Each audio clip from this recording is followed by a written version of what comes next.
கர்த்தருடைய பரிசுத்த நாமத்துக்கு மகிமை உண்டாவதாக. இன்று நாம் தியானத்துக்கு எடுத்துக்கொள்ள இருக்கிறதான வேத வசனம் 2 தீமோத்தேயுவின் புஸ்தகம் 4ஆம் அதிகாரம் 20ஆம் வசனம். துரோப்பீமுவை மிலேத்துவில் வியாதிப்பட்டவனாக விட்டு வந்தேன். ஆமேன். உடல் நலக் குறைவு வியாதிகள் மனிதனை மேற்கொள்ளுவது என்பது இன்று உலகில் சர்வசாதாரணமாகிவிட்டது.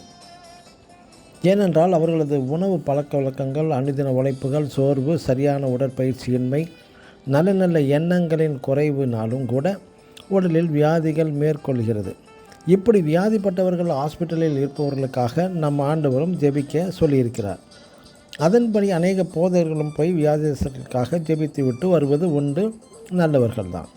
ஆனால் சில சபையார் சொல்வது வியாதி என்பது பாவத்தின் விளைவு என்றும், மருத்துவத்தையும் அட்வான்ஸ் சயின்ஸ் மூலமாக பெறப்படும் டாக்டர் அல்லது மருந்துகளை விசுவாசிப்பது கிடையாது. மந்திரவாதம், மாந்திரிகம் ஆகிய வேர்களிலிருந்து மருத்துவம் அந்த ஞானமும் தோன்றியவைகள்தான்.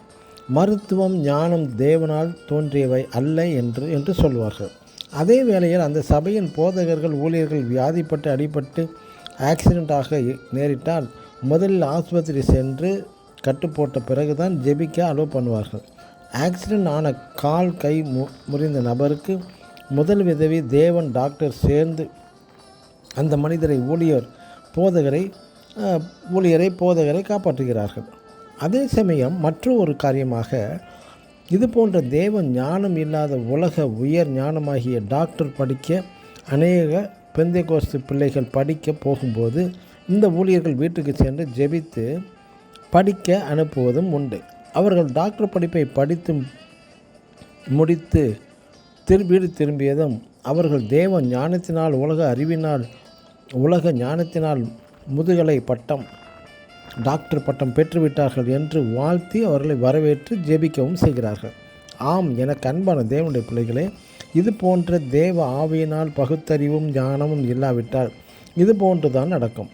வியாதிகள் பாவத்தின் விளைவு என்று போதிக்கும் இவர்களிடம் வறுமையுடைய, தரித்திரமுடைய அநேக விசுவாசிகள் இவர்கள் சபையில் இருக்கிறார்களே, இவர்களும் பாவத்தின் விளைவினால் இப்படி இருக்கிறார்களோ என்றால் இல்லை.